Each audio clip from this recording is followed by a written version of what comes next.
Woo! Woo! Woo! One and the two, two and the three, three and the four. This is your host, Naya Rodriguez from Philly Live and Uncut. I am sitting here with Benji from Rock the Mic. How are you doing on this fine evening? What's going on, Nate? Thanks for having me. I appreciate you. Much love and respect. Absolutely. Thank you for the hospitality, and the special invite. Listen, we're just going to get right into it. Tell the people where you're from, Benji. Well, I'm from West Philadelphia, 52nd and Master. Grew up in the neighborhood, inspired by music by the age of 14. Really taking it serious now, as far as with the podcast and everything I got going on right now. Excuse me. Perfect. So you said something about inspiration. Who inspired you? Who inspired you to do music? Okay, so I'm from West Philadelphia, and that's obviously it has Philadelphia in it, so that's Philadelphia. So this is a big Rockefeller town, if nobody don't know. And Jay-Z, State Property, Bleak, Cam, Dipset, that whole Rockefeller era inspired this, not just me, this whole city. And still to this day, you can see their blueprint and how the way people move. So it was a big important time in Philadelphia hip hop. Got you. Absolutely. I can attest to that. I'm from that era, so we definitely had that in common. Great music, great music. I think Absolutely. Beanie Siegel was at his best at that. Like at one point in time, he was the most feared MC. Like Shout out to Beanie Siegel. Shout out to Beanie. yes, and actually, definitely.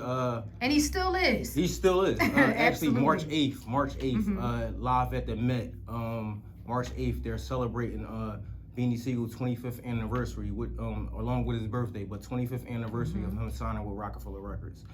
Shout out to Zone 7.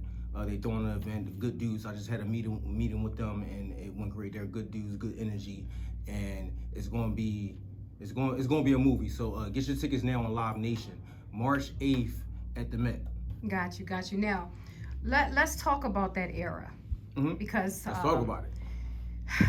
We missed that era. Let's just talk Right. about that first and foremost. I mean, what do you think that era had versus the era that we're in right now? Because something is definitely, lacking. As far like it had lyrics. I mean, not saying that people are not lyrical now, because there are, but it was more heavy on lyrics. That's the good part. The story. There were The stories behind the music. stories. Absolutely. It was more difficult to get in the music industry because it was more sheltered. Like the pros of it, that it didn't have social media, but social media helps a lot of artists to this day become superstars. So I can't really knock that, but I think back then it was more focused on the lyricism, and you had to really be somebody to sell over 300,000 records. Absolutely. So yeah, that's the difference. Now, like, people figured it out. They don't need the labels now and everything. All you have to do is build your brand or build a platform or just be aligned with somebody, and as long as your internet game is on tap and the music is somewhat good, you straight.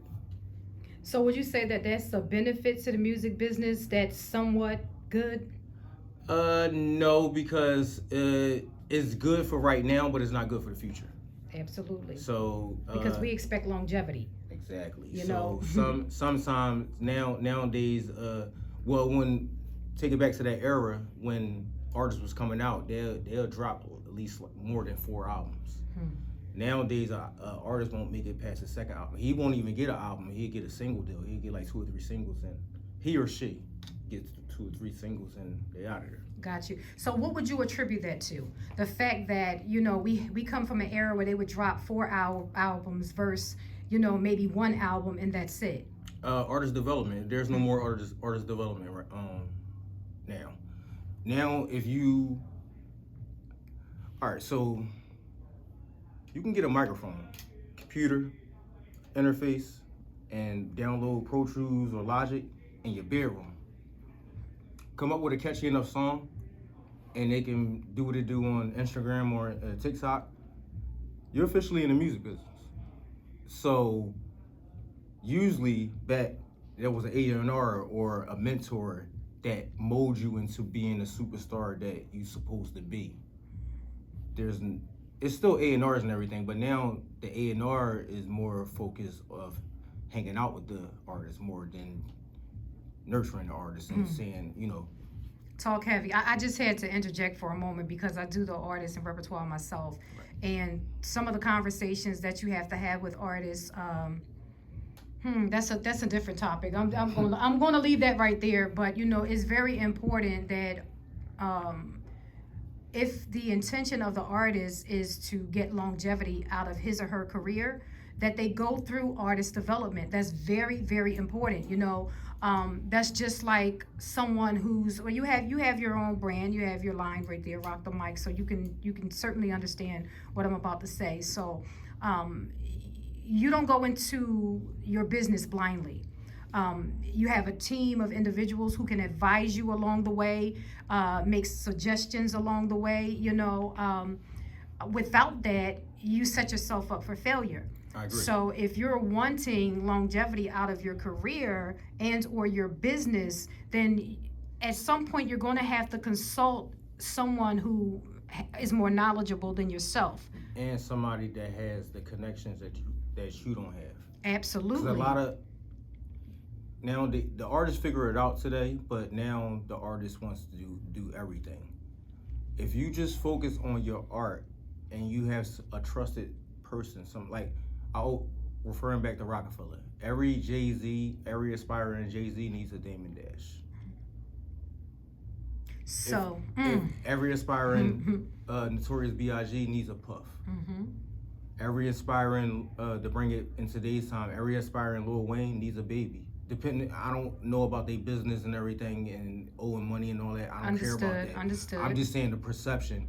You focus on being the best artist you can be while your trusted partner is in the labels saying why my artist single. Basically what Dame Dash did to Def Jam. Why, you get what I'm saying? Yeah, so let's talk about that for a moment because trust seems to be the issue. Personally speaking, I've come across that word thousands of times, you know, in my interactions with artists. And sadly, there aren't many trusted individuals out here. Yeah. Not everyone moves correctly. Yeah. We can go on and on and on about how many artists, you know, how many artists actually were. I want. You know what? Let's say it how I mean it. Let me just say how many artists got ripped off. Let's just keep it. Let's just keep it all the way G. You know, they were ripped off. You know, there were promises that were made, promises that in fact that couldn't be kept. You know, almost the blind leading the blind, and you know you have to consider that when you're taking reign of someone's career. Right. Regardless of whatever the genre of music it may be, it can even be in the film world, an actor, actress, whatever. You know, that's a very serious situation. Yes, entertainment and as a whole, you have to, you know, be mindful that your actions could make or break this artist or actor or whomever. You know, and you have somebody's life in your hands. Absolutely, their entire and the lives, potentially the lives of their family members as well, because they're counting they have on to that person to be the star that they were meant to be. Yes, they're providing for their family. You know, so it's very important that we understand that. Right. You know, before we take on these, you know, these tasks and these assignments of being someone's manager or, you know, even public relations and such.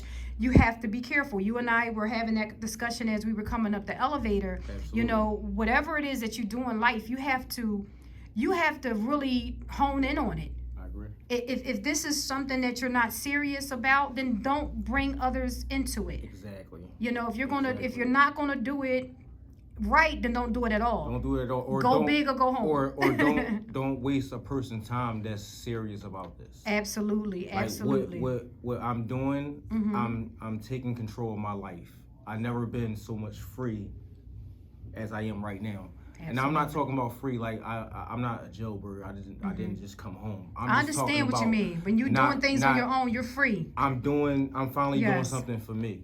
Absolutely. And it's so refreshing. And I take this very, very serious. So when people come into my world that's not serious, it pisses me off.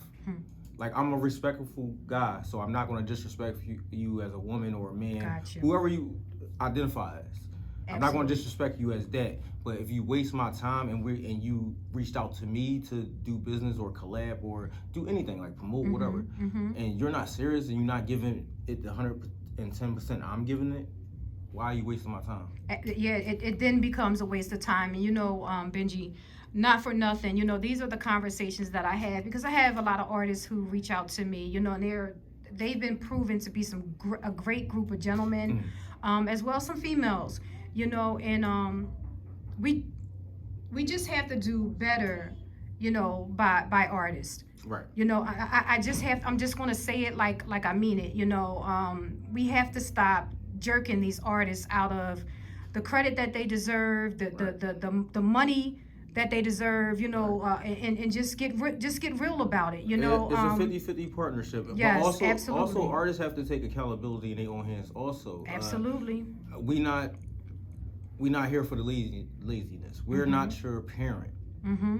Like it's like I said, it's a partnership, 50-50. You working on being the best artist you can be, and the person that has your career behind the scenes is going to work on the best A&R, PR person or engineer, producer, whatever that person role is to get you to the next level. They Absolutely. focus on doing that. But the key thing is to make you the best person you can be. Absolutely. But you have to provide the material. So that's all you need to focus on, providing the material. Staying out of prison, staying out of trouble, don't have no kids, or if you have your life in order, but or at least make a valid effort in that regard to start getting your life in order. Because another thing is few special people can make great art with their life in chaos. Not everybody can do that. When your life is in chaos, you're not worrying about making, especially when you're not making money at it. Absolutely. You get what I'm saying? Yes. So it takes a different type of passion to really go in and lock in and reach your full potential. So let's touch on that, because you said something very, very important about life, your life being on track. Let's talk about, some of the difficulty that you had, and, what prompted a change in your life after going through what you went through when you were younger. Right. Well, I didn't grow up in the best circumstances, just like any inner city male or female in any state or city in this country. But I don't know. I can't tell you their story, and I can't tell you how they feel. I can only tell you how I felt in my journey. And excuse my language, it was fucked up. And I don't think people are supposed to live like that. But you deal with certain cards, and it makes you who you are as a person. The childhood trauma that you go through as a child that dictates the person that you are as an adult, either good or bad. So with me not having a lot, with me on the first day of school or any type of school event, I didn't have the freshest sneaks or J's and everything. With me not having that and watching other people had it, but I know my mom can't do it, can't provide. It sparked a different type of hunger in me. It let me know that I have to go out here and get it at a young age. And me growing up, me knowing the person I am in this world, I am an African-American black male, I'm Muslim, nothing is going to be given to me. And I'm fine with that. At this point in my life, I'm fine with nothing is going to be handed to me. If it's an opportunity, I'm going to take it. I'm a taker. I take everything except stuff that's illegal. But I'm going to take it. If it's an opportunity, I'm taking it. Some shoes gotta be 20, man. It's not even funny, they can't. The chokehold's too tight, the left looks too right. You know what? You right.